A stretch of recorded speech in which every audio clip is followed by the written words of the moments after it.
hari ia bekerja menggarap ladang dan mencari ikan.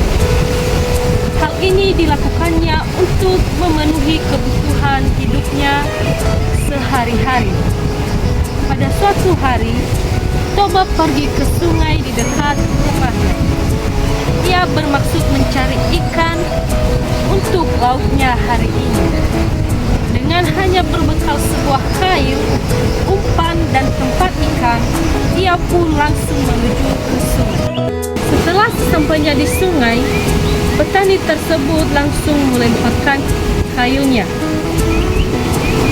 Sambil menunggu kailnya dimakan ikan, Toba berdoa, "Ya Allah, semoga aku dapat ikan banyak hari ini."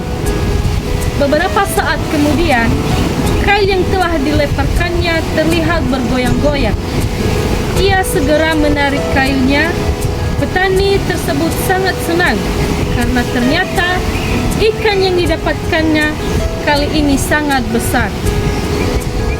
Setelah beberapa saat memandangi ikan hasil tangkapannya, Toba sangat terkejut. Ternyata ikan yang ditangkapnya itu bisa berbicara. "Tolong, aku jangan dimakan, Pak. Biarkan aku hidup," ucap ikan itu. Tanpa banyak tanya, ikan tangkapannya itu langsung dikembalikannya ke dalam sungai kembali. Selang beberapa menit, Toba terkejut karena tiba-tiba ikan tersebut berubah menjadi seorang wanita yang cantik. "Jangan takut, Pak. Aku tidak akan menyakitimu," kata ikan ini. "Bukankah kamu ini ikan?" tanya Toba. "Aku adalah seorang putri yang dikutuk karena melanggar aturan kerajaan," jawab wanita itu. "Terima kasih engkau sudah membebaskan aku dari kutukan itu. Sebagai imbalannya, aku bersedia kau jadikan istri," kata wanita itu. Tanpa pikir lama, petani itu pun mengangguk. "Baiklah, saya setuju," ucapnya. Namun wanita ini mensyaratkan satu permintaan terakhirnya. "Kamu berjanji tidak boleh menceritakan asal-usul saya yang berasal dari seekor ikan," kata calon istrinya itu.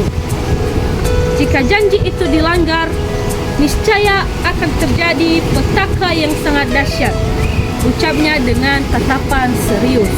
Beberapa bulan menikah, kebahagiaan Toba bertambah karena sang istri telah melahirkan seorang bayi laki-laki yang diberi nama Samosir.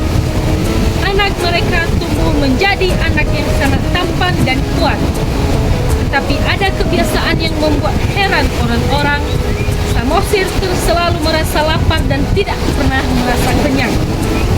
Hingga suatu hari, dia mendapat tugas dari ibunya untuk mengantarkan makanan dan minuman ke sawah di mana ayahnya sedang bekerja.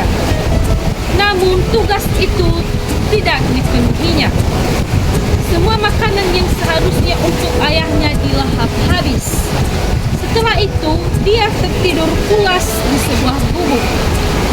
Karena sudah tidak menahan lapar, Pak Toba yang berada di sawah langsung pulang ke rumah. Di tengah perjalanan pulang, petani ini melihat anaknya sedang tertidur di gubuk. Pak Toba langsung membangunkan anaknya. "Hei Samosir, bangun!" teriaknya. Setelah anaknya terbangun, petani itu langsung menanyakan makanannya. "Mana makanan buat ayah?" tanya Pak Toba.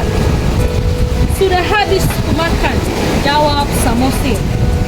Mendengar hal tersebut, Pak Toba langsung memarahi anaknya.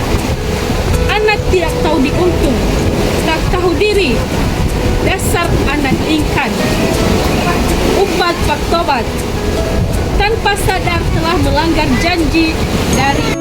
Setelah petani mengucapkan kata tersebut,